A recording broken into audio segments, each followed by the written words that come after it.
Howdy 102ers. We have another quick and easy week in terms of submissions, but there is a very important thing for you to review, so we'll take our time on that. It shouldn't be a terribly long video, but I have known to be wrong about these things before.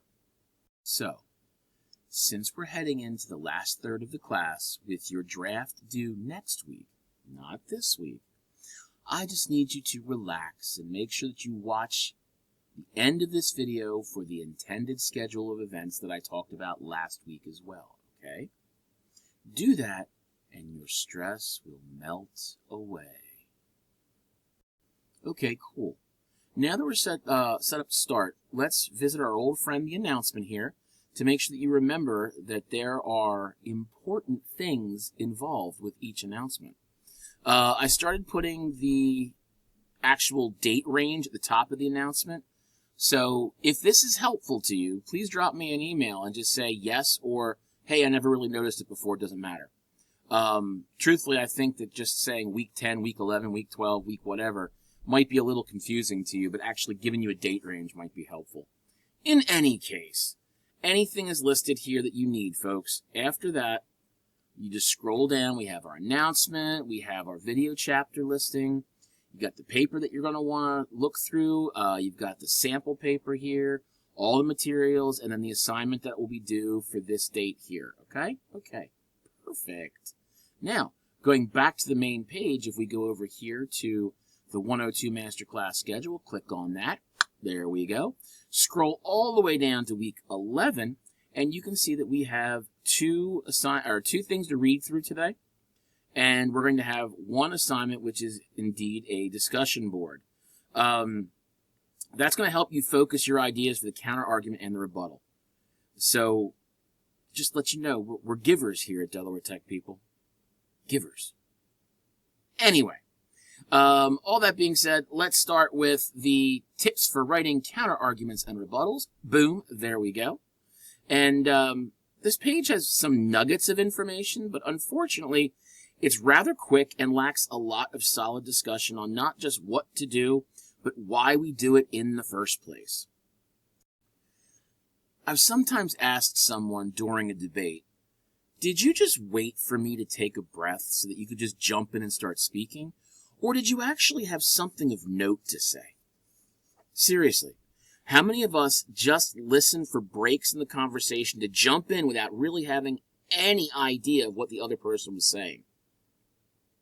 That's not giving a counterargument, folks. That's a verbal attack. A solid counterargument takes in all of the initial argument points, processes them, and then attempts to refute one or more of those points with counter-evidence. Yes, counter-evidence. That can be defined as evidence specifically found in response to an argument, which is presented in the, you guessed it, counter-argument. I've said before that an argument, and now in this case a counter-argument, that has no real evidence to support it is simply an assertion. We don't like assertions. Assertions are just verbal diarrhea that do more to show your inability to logically respond to that argument than to ever convince your opponent that their argument was wrong in the first place. Knowing that, we need to know how to accurately counter an argument.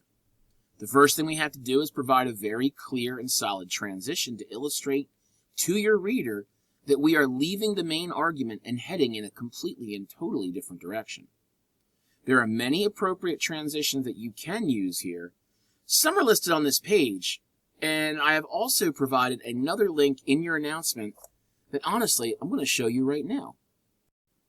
You can choose whichever one makes you feel stronger about the transition. As you can see on this page, it's not really all that warm and fuzzy as the Delaware Tech Brightspace page.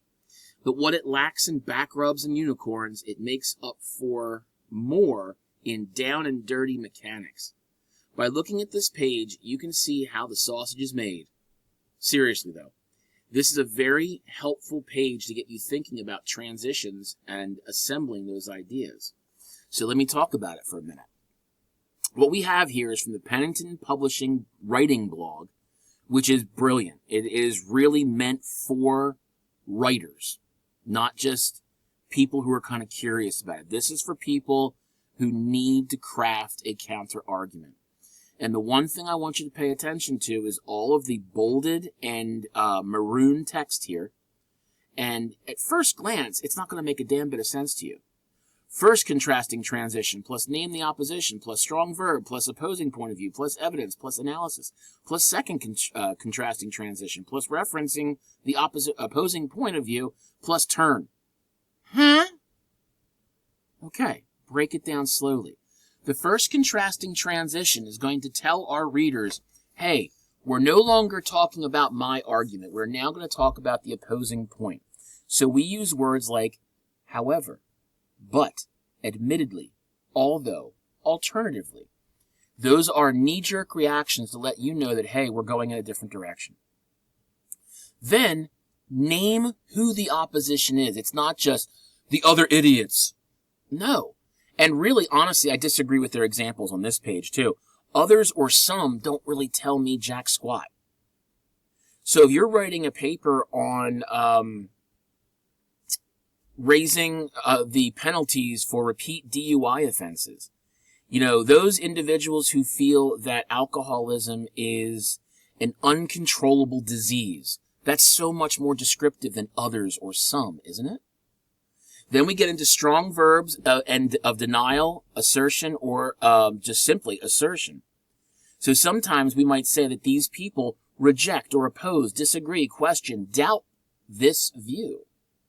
Sometimes we'll argue that they argue that, they reason that, they claim that, they support that, they conclude that.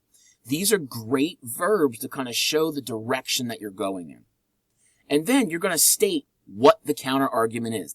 State the opposing point of view very clearly.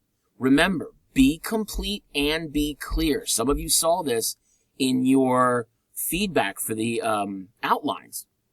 I want you to make sure that your opposing argument is just as strong and carefully crafted as your original argument. It's just going to be weaker because you already believe the other side. Then it's not good enough just to tell me, yeah, this is what it is. Show me why they believe it. Give me that evidence. This is the E of CSET, right? We have the claim, which is right here. We're going to set it up and have the evidence here, and then the analysis is going to be your tie-in. Right here, CSET in the counter argument. Isn't it lovely? Then it's not good enough to just give 1 point. It's so nice, you've got to do it twice. So tell me again, still, however, but, nevertheless, yet, despite, although, even though. And then you're going to reference the opposing point of view again, what this argument really is and is not. And then once you're done all of that, you can give me the turn, which is the tie-in.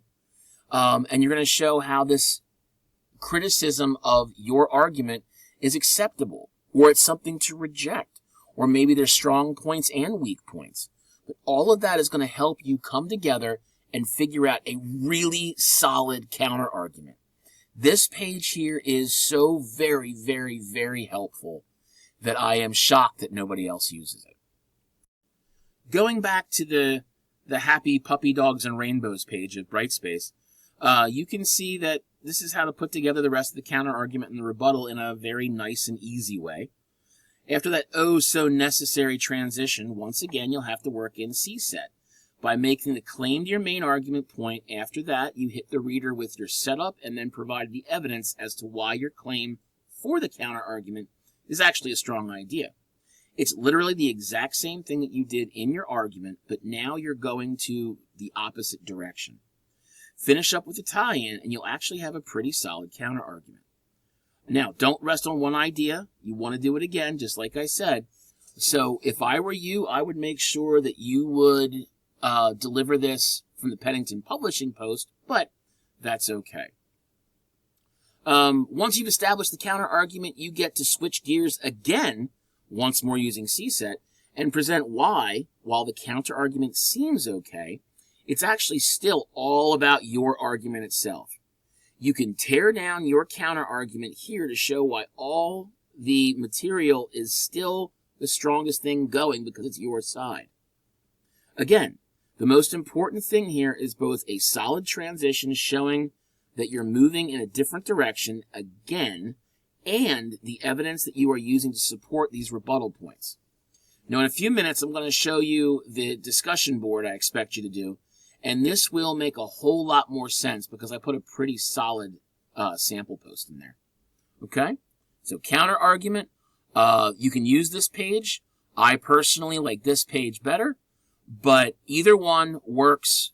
Using neither one of them, kind of worthless. All right, so the next page to review is paraphrasing and your argumentative research paper. So clicking on that, we get over to here. And, well, to be honest with you folks, the page is not really very good. First, you've already seen the whys and wherefores of paraphrasing before. Next, the page isn't really about paraphrasing to begin with. It's someone's rant on citing paraphrasing.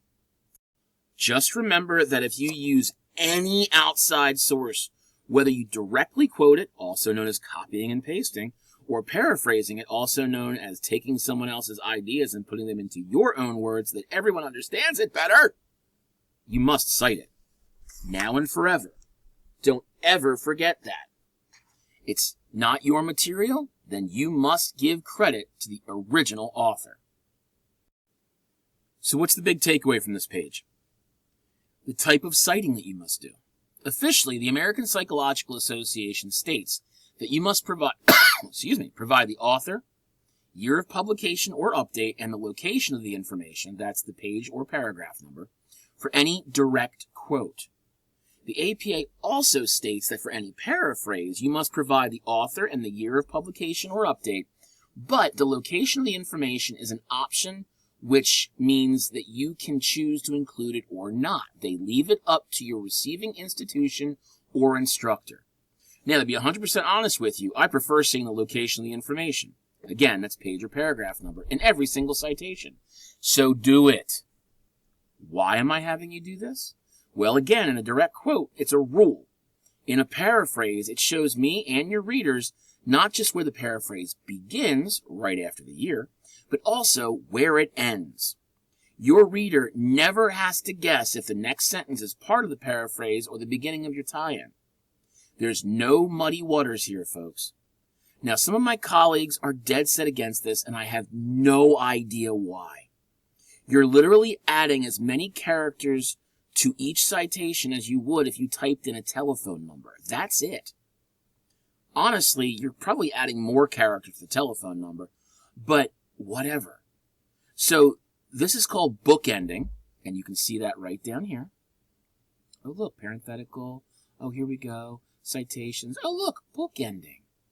So here we have the introduction to the author, the year, we have our quote, and then we have our location at the end. Everything is nicely put together, see? Boom, boom, boom, boom, boom, boom, boom, boom, boom. It's incredibly helpful for everyone involved. However, if you are curious about the best way to paraphrase, I can tell you to avoid the thesaurus game and try to put the end at the beginning and the beginning at the end game. What the hell am I talking about? All right, so let me explain myself. Let's say we have a very simple sentence. The large green dinosaurs ate the leafy treetops. We can see that it's a direct quote because it's in quotation marks. Boom and boom. It's also got a correct citation. Grant, 1993, paragraph 1, okay? We know exactly what all the pieces mean. Oh, I did forget a period at the end. Bad Billy. Okay, so we have that, all right? There it is. Fantastic. Amazing. The large green dinosaurs ate the leafy treetops. We have our citation. So, let's paraphrase that. The first time we do it, we're going to play the thesaurus game, which is ridiculous. It's going to look like this. So when we replace the words with synonyms, the large green dinosaurs ate the leafy treetops become the huge, verdant, terrible lizard consumed the vegetation atop the woody protrusions. That's just ridiculous, isn't it? Who speaks like that? Answer, nobody. So by just using thesaurus words, synonyms, you make it sound ridiculous, that nobody is going to take you seriously, and people are going to laugh at you. They're all going to laugh at you. Yes, Okay? Also, can anybody spot another thing that's completely wrong with this? That's right, Alex. There's no in-text citation at the end. Always and forever put an in-text citation at the end of this. So, when we are looking at the original again, the large green dinosaur ate the leafy treetops, we have our citation at the end. It is correctly punctuated because it's direct quote. We have our quotation mark here, we have our quotation mark here, and again, I forgot the period. Okay, now we have the period at the end. Okay, perfect. So, if we play the put the beginning at the end and the end at the beginning game and mix everything up in the middle, then what you're going to have is the same idea in a completely different order. It's going to be more your speed and your idea as long as you don't change the overall meaning of the sentence. What do I mean? What I've done is I've taken the end, which was the leafy treetops, right? Treetops were the most common, and I put that at the top. We talked about the big green dinosaurs. Okay, the bigger dinosaurs goes towards the end. We also start off with the setup. We have Dr. Grant, 1993, so we know that the entire portion in between 1993 and the location is our evidence. We finish it up with the bookend here, and yes, I did remember the period this time. And we know everything that starts after this is going to be part of the tie-in, okay? So what we've done is we've taken the beginning and we've pushed it towards the end. We've taken the end and we've moved it towards the beginning, and we've kind of rephrased things in the middle. Now, I am still saying that huge green dinosaurs ate leafy treetops, but I'm saying it in a different way with different ideas, and it's still saying the exact same thing. That's how you paraphrase, folks. Down here, there's a paraphrasing practice. You do not have to do it unless you really want to. If you want to, do it, email it to me, and I am very happy to receive it, comment on it, and return it to you with any comments I have. Honestly and sincerely, if you're doing this for your own edification, I'm all for it. Go for it. 2 thumbs up. If you don't want to do it, you don't have to do it, okay? Okay. All right. Last but not least, let's take a look at the only assignment for the week, the Unit 3 Counter-Argument and Rebuttal Planning Discussion Board. It's sort of like a forced draft of your counter-argument. Click there, we get to here. So, I will know exactly what you're thinking about in terms of both your counter-argument and your rebuttal, and if you're taking it seriously. Please make sure you do exactly what is being asked, because if you do this right, you're literally writing that page or 2 of your final paper. Seriously, look at the requirements over here. This is exactly what I want you to do. Go to how I want you to do it, and use this structure right here. Give me your thesis and position. That way I know exactly what your main argument is. So when you do the counter argument, I can see the opposite direction. I'm not just guessing. Then you're going to show me at least 2 ideas, so like maybe 2 paragraphs. And then you're going to switch to your rebuttal and maybe give me 2 more ideas, okay? Make sure that you give me a nice, solid initial post and then go back and comment on 2 of your peers, just like always, okay? It's going to be very helpful. Now, just to show you, I have created my sample. Hence, please do not reply to this sample. Every semester, I get somebody replying to the sample. Don't be that schmuck, okay? Here's my thesis statement, and then right here in my counter argument, I have 2 paragraphs, and I split it up into 1, 2, and 3, 1, 2, and 3. Go back up here in the counter argument, I got my 1, 2, and 3. 1, 2, and 3, 1, 2, and 3. You do not have to label them like this. I did it to show you what my ideas were. You do not have to do that in yours, okay? Okay. Then when you're done that, we have our rebuttal. As you can see, I have 2 well-written rebuttal paragraphs. I have 1, 2, and 3, and 1 and 2, because 3 kind of just blended out there. But here, I do the same thing, showing you exactly what each piece should look like in the paper. So establish your argument thesis first, then go into your minimum of 2 counter-argument paragraphs with at least one source. I used 2. And then a minimum of 2 rebuttal points, again, with at least one source. I probably used one source there. It's going to be longer than most discussion boards posts, but you can literally take what you've done here and paste it into your final paper. What you see here from counter-argument through the end of rebuttal, okay, that whole thing, if you take that and copy and paste it into Microsoft Word and make sure that you set the font size and spacing correctly, that means Times New Roman, 12 point, you're setting the 1-inch margins, and you're making sure it's double spaced, that's around 1 2/3 pages. If your argument was, say, 2.5 pages, and that's probably at a bare minimum, you're already looking at over 4 pages of text to contend with without even worrying about your background, introduction, and your conclusion yet. See how that happens? You're welcome.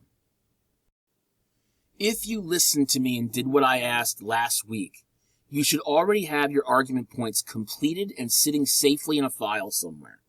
Hopefully you've got at least 3, if not more. Now, if you take what you're doing this week and add the counter-argument and rebuttal to those argument points, you should have your development totally completed by this due date. That means this coming week, you'll have the draft due, and all you're going to have to worry about is your background section, your introduction, and maybe your conclusion. Honestly, I wouldn't even worry about your conclusion until you're getting ready to write the final paper. Because once you start writing your conclusion, you're pretty much locking yourself in there. So honestly, once you get all that completed, your paper's done. And then you can just worry about proofreading and formatting. It's kind of nice to know that it's all taken care of. So once again, make sure that you do this, follow the instructions. It's all right there. Post. Go back and post 2 more responses. And that's the week for that one. And that's all she wrote, folks. Hopefully, these few weeks of simplicity have really helped you get your paper into submission shape. If not, you have a draft due next week. Again, not this week. And then you'll submit it in week 14 after all of the proofreading.